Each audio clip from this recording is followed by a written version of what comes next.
Astérix fête ses 65 ans. Vous êtes Astérix? Rix, Astérix. Pour l'occasion, on vous a concocté un top 5 des adaptations d'Astérix au cinéma. Astérix aux Jeux Olympiques.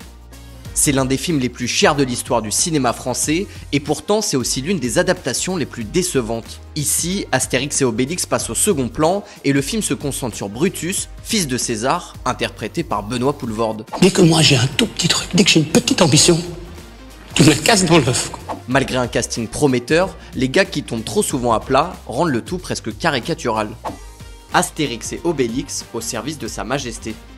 Pour ce quatrième film, 2 albums ont fusionné afin d'amener nos deux Gaulois en Grande-Bretagne. Le casting est surprenant, mais le public n'est pas au rendez-vous. Il faut dire que ce film est alourdi d'effets spéciaux souvent inutiles et qui ont déjà très mal vieilli.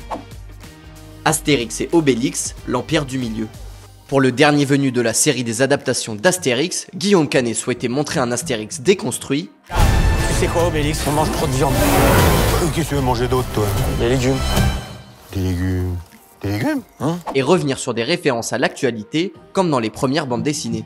Malgré un scénario original, la potion magique ne prend pas, sûrement faute à un casting de célébrités trop varié. Astérix et Obélix contre César.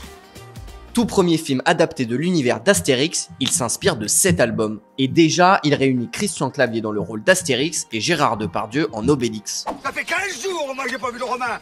Rien, pas une embuscade, rien. Malgré des effets spéciaux qui ont un peu mal vieilli, ce film se rapproche de façon assez fidèle de l'univers de la bande dessinée.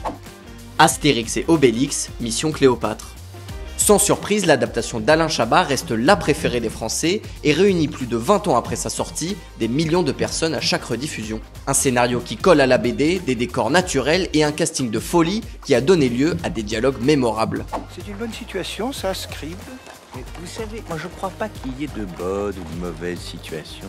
Mission Cléopâtre reste indétrônable. Et vous, quel est votre Astérix préféré ?